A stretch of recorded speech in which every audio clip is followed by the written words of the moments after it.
வணக்கம். அக்ஞான கிறுக்கனில் அடுத்த பகுதி இது. இப்போ இது ஒரு திருமண சீசன்.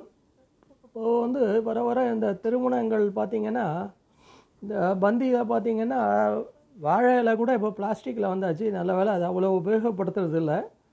ஆனால் இந்த பந்தி பரிமாறும்போது எல்லாருக்குமே ஒரு பிளாஸ்டிக் வாட்டர் பாட்டில் வச்சிடுறாங்க.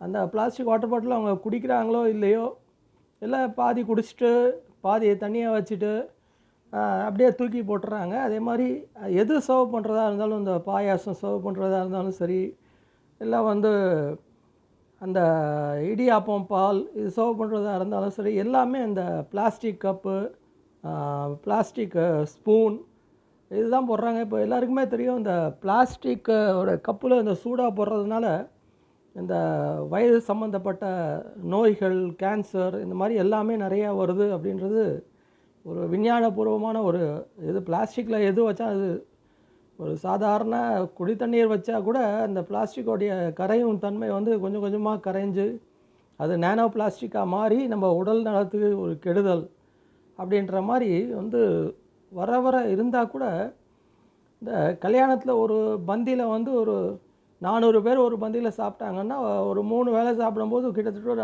1000, 1200 இந்த வாட்டர் பாட்டில், 1200 கப்பு, இந்த ஸ்பூன் எல்லாமே சேர்ந்து ஒரு பெரிய ஒரு வேஸ்ட்டாக, அந்த பிளாஸ்டிக் வேஸ்ட்டாக மாறிடுது. மனுஷங்களுக்கும் கெடுதல். அது அப்படியே தூக்கி போடுறதுனால அந்த சுற்றுப்புற சூழ்நிலைக்கும் கெடுதல். எல்லாமே ரீசைக்கிள் பண்ணிவிடுவாங்கன்னு சொல்ல முடியாது.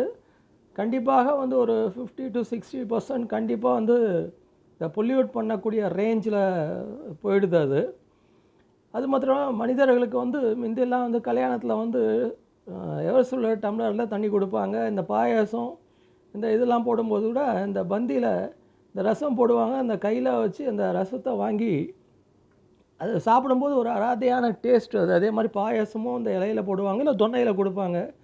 ஆனால் இப்போ அந்த பழக்கத்தை எங்கேயுமே பார்க்க முடியல.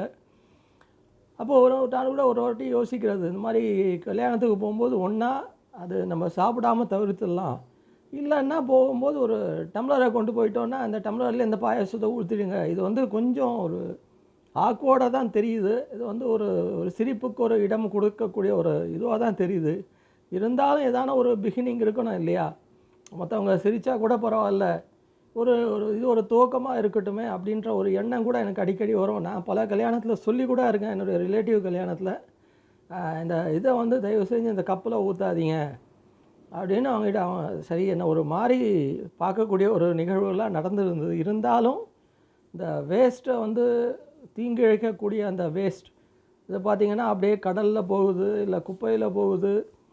அந்த இயற்கையினுடைய அந்த சமநிலையே பாதிக்கப்பட்டுடுது. எல்லா மிருகங்களும் சாப்பிட்டு அது வயிற்றில் அவ்வளோ ஒரு கழிவுகள் எடுக்கும்போது ஒரு 1 கிலோ 2 கிலோ அப்படின்னு டாக்டர் போஸ்ட்மார்ட்டம் பண்ணி எடுக்கும்போது பார்த்திங்கன்னா அவ்வளோ கழிவுகள். இப்போது அது என்ன ஆச்சுன்னா, அது திருப்பி நம்ம சாப்பிட்றோம். நம்ம சாப்பிடும்போது நம்மளுடைய பிளட்லேயும் அந்த நானோ பிளாஸ்டிக்காக அப்போது சயின்டிஸ்ட் என்ன சொல்கிறாங்கன்னா, மனிதனுடைய ரத்தத்திலேயே இந்த நானோ பிளாஸ்டிக் சேர்ந்து போச்சு, இனிமேட்டு அதை பிரிக்க முடியாது அப்படின்ற ஒரு லெவலுக்கு கொண்டு வந்துட்டாங்க. அது மாத்திரம் இல்லாமல் இந்த பூமியிலேருந்து மேலே மழைக்கு போகக்கூடிய அந்த துளிகள், மேகங்கள்லேயும் இந்த நானோ பிளாஸ்டிக் கண்டென்ட் இருக்குது. மழையாக வரும்போது திருப்பி அந்த பூமிக்கே வருது, பூமிக்கு திருப்பி மனிதனுடைய உடம்புல அதை கலக்குது அப்படின்ற மாதிரி ஒரு செய்திகள்லாம் இருக்குது.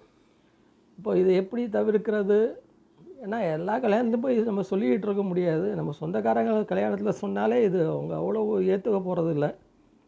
இருந்தாலும் இது எப்படியான தடுக்கப்பட வேண்டிய ஒரு ஒரு நிகழ்ச்சி தான் இது. ஸோ ஒரு மனித குலத்துக்கே ஒரு ஆபத்தாக இருக்கக்கூடிய இந்த இதை எப்படி தடுக்க போகிறோம், என்ன செய்ய போகிறோன்றது ஒன்றும் தெரியல. இப்போது நடக்கக்கூடாத விஷயத்தையே நான் இந்த பதிவுலெல்லாம் போட்டுக்கிட்டு இருக்கேன்னு நீங்கள் நினைக்கலாம். அதனால தான் அந்த பேர்லேயே நான் வச்சுட்டேன். அந்த தலைப்புலேயே அக்ஞான கிறுக்கன்ற அந்த பேர்லேயே வச்சாச்சு. நடக்கும்போது நடக்கணும், நம்ம சொல்லிக்கிட்டே இருக்கலாம். எப்போயானா ஒரு நாள் பழிச்சதுன்னா நல்லது, இல்லைன்னா சரி ஒரு நினைவூட்டலை மாதிரி சொல்லிக்கிட்டே இருக்கலாம் அப்படின்ற மாதிரி தான் ஒரு ஒரு நிகழ்வு எனக்கு. இப்போ இதையும் சொல்லியாச்சு. எப்போ வந்து ப்ராக்டிஸ் வரப்போகுதோ பார்க்கலாம். மீண்டும் ஒரு நல்ல பதிவில் அடுத்த இதில் உங்களை சந்திக்கிறேன். நன்றி, வணக்கம்.